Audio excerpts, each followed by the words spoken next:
What's going on, everybody? This is episode 813 of the First and Frame Rate Show. I am VF Baller. Over here we talk about Georgia Southern and Atlanta Falcons football. Speaking of the Atlanta Falcons, they're going to be playing tonight as of this recording. They're going to be playing the Las Vegas Raiders. I guess I'll sit back and watch that train wreck. I love my Falcons, but Jesus Christ. They're going up against the former quarterback Desmond Ridder.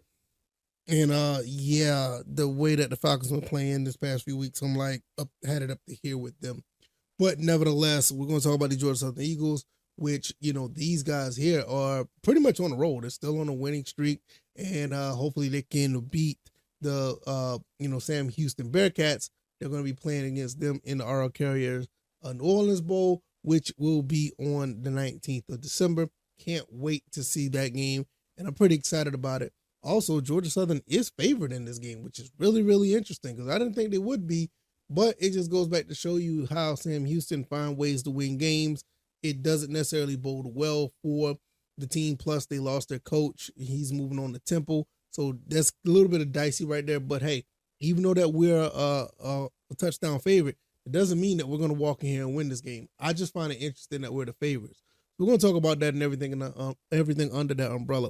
If this is your first time here, welcome. I can be found on YouTube and Rumble. Also on Spotify and Apple Podcasts. And over there you can listen or watch wherever you want to do on any of these platforms.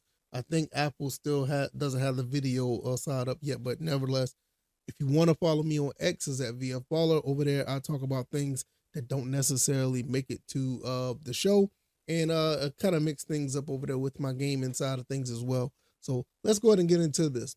9-3 Sam Houston, they're looking pretty good. I was actually surprised that they were 9-3 when we went up against, when we knew that we were going up against them. But it doesn't necessarily put much fear into me personally as a Georgia Southern fan. I do believe Georgia Southern can win this game. It doesn't mean that, I'm just sitting here feeling like 100% confident. I just feel like if Georgia Southern just plays the way they've been playing for the past few weeks, they should be fine. Now, Sam Houston has been finding ways to win games, and they've been keeping games close. One of the reasons why they're not 9-3, but it seems like they're a team that's very opportunistic. They find ways to take advantage of any situation. Give them an inch, they take them out. That's one of the ways you can win games in the FBS. So love the fact that they're able to have that scrappy attitude on the field. As it's really cool to see that, and got to commend them. But when you look at Georgia Southern, even though they're 8-4, should have been 9-3. Hey, could make a you can make an actual case that it should have been 10-2, but that's another story. At 8-4, the last few games that they've been playing is probably some of the best football Georgia Southern has played in a while. We end up winning against a pretty formidable opponents, and we were able to take care of business when we felt like we were stuck at that 6-game mark. Ended up being 8-4. Tried to backdoor into the Sun Belt Championship game. Unfortunately, that was not the case, but overall, still a successful season. Love the way things played out, and I feel like the way Georgia Southern plays ball, if you can get them to play anywhere near like they played against Georgia State, even against Appalachian State, or against South Carolina State, this should be a pretty smooth game for Georgia Southern. Me personally, I feel like this game may be one of those games like when we played against Marshall, or one of those games when we played against Nevada, because we did beat Nevada earlier this year. It seemed like it's going to be one of those type of games, in my opinion, but I do feel like Georgia Southern can prevail and win this game. Last time they was here, they did a very good job beating Louisiana Tech, whichever you want to call them, 38-3. Do I think it's going to be that kind of game? I'm not sure. But one thing I will say, Georgia Southern has a lot of players that stand out, and it's very tough for any defense to defend, whether it be the running game, whether it be the passing game, whether it be J.C. French with his legs. It's a lot to go around with this offense. It's very hard for some defenses to keep up. The main thing is we just got to keep the ball rolling and keep it moving. Sam Houston, they found ways to do the same thing. They move the ball pretty well, and it seems like they were able to do just enough to win their games throughout the season. Like when you look at any players, you don't see much that stand out, but they were able to be successful. You don't become 9-3 just by, walking on the field. You got to put in some work. And this is the thing that I was saying, like, yo, you look at this team, you can't find anything to pinpoint on. So you probably be in a situation where Sam Houston could possibly beat you in various ways.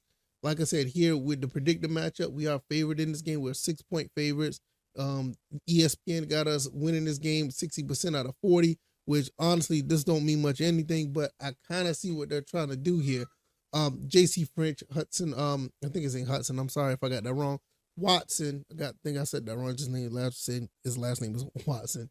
1598, 11 touchdowns, 8 interceptions. French has 16 and 7. He's almost thrown close to double than what he threw. He has more attempts as well. Jalen White does not have the much as rushing yards as Ducker has, but you do have two other running backs, which were something that really run the ball. Derwin Burgess, 53 catches for 603 yards, 3 touchdowns. Evans have 43 for 474. Like I said, it's not much here to really, hang your hat on. But when you do look at these games, the last 5 of Georgia Southern, like I said, they were, done pretty well for themselves, winning the last 3 out of 4. And that Troy game still haunts us, man. That Troy game was pretty tough, but all is well. All is well. We played pretty good down the stretch. You look at Sam Houston, they won 4 out of 5. But look what I said about winning close games. This is what I'm talking about.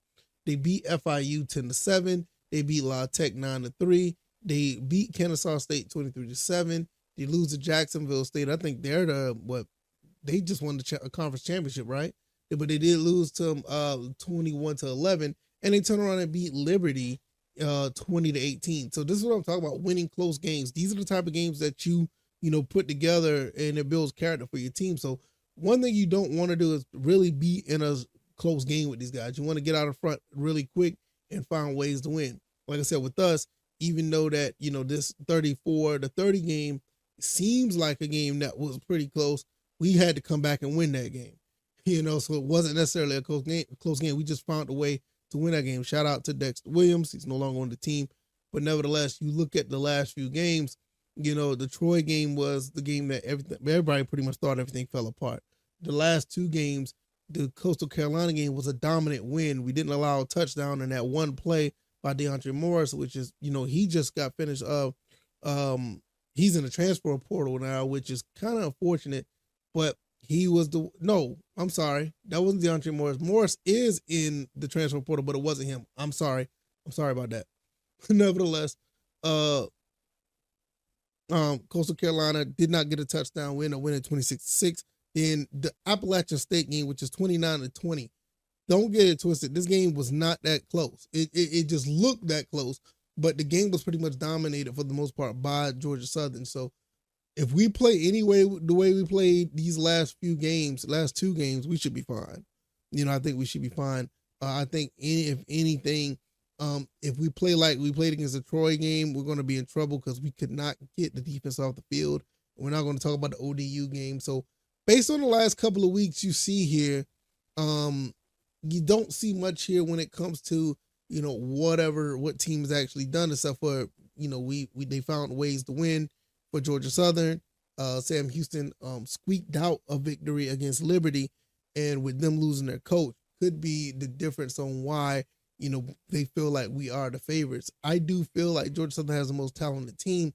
In my opinion, I honestly feel we had the most talented team in the Sun Belt, especially on offense, but, outside of the Boise State game and the Ole Miss game, it was put on display, but you did, wet the bed when it came to Old Dominion and Troy. And those are the 2 games that pretty much cost you. You could have been going on and playing in the Sun Belt title easily if you would have turned those games around. But, hey, at the end of the day, it is what it is. I'm looking at this game right here, and I do like our chances here. I do. I'm not saying that they will win, but I do like our chances because one thing about it, even though when I was watching a little bit Sam Houston, you still don't know like exactly what's going to transpire when it comes on the field. You just don't know. Like I said, I don't see anybody that really stands out for Sam Houston. I mean, looking at the numbers, and I saw some, a couple of games, didn't see much. But with Georgia Southern, I do know what we have, and we just need to find a way to distribute the ball around the field. And I think That's when, Georgia Southern's really at their best. If Georgia Southern can get J.C. French standing upright, throwing that ball all over the field, and he throws the ball accurately, the receivers are going to catch the ball. You just got to get it to their hands. I totally trust our receivers. We have some fine receivers, great tight end, good running backs. I feel like if we're able to get the ball to the receivers, we're fine. If we can't get the ball to the receivers, it could be a long day. Even though you have a guy like Jalen White who can run the ball, you don't want to rely on that too much. You want to have a little bit of a balance here. And I think that's what really, got us over in the last couple of games, especially, in the Appalachian State game. It was a lot more balance there, and it really helped us out. So that's pretty much it I have for this episode. Let me know what you guys think. If you like the commentary, hit the like button, share this podcast, subscribe to the channel if you haven't already. Georgia Southern is going to be favored, man. And I can, the more I think about it, I feel like it's rightfully so. I think Georgia Southern is the better team, but, and it should be a victory for Georgia Southern. But hey, you never know. I thought we were better than Old Dominion. You saw how that played out. I felt like we were better than Troy. Saw how that played out. Are we going to get the team that wants to step up and play guys tough out of our conference, or you want to find a team that gets a little lackadaisical and then get on the field and be like, I think we got this. We just going to slow roll it. And then all of a sudden you're down by 2 or 3 scores. What team's going to show up? I do have a feeling, I think that Georgia Southern team that is that wants to win will show up. And hopefully we'll be talking about it at the end of the game. It is on 12/19, which is a Thursday, 7 p.m. Hopefully I'll be talking about a victory later on this week. So I'm going to get up out of here. I'm on YouTube and Rumble, Spotify, and Apple Podcasts. Follow me on X, and I'll see you guys on the next one. All right, y'all. I'm out. Peace.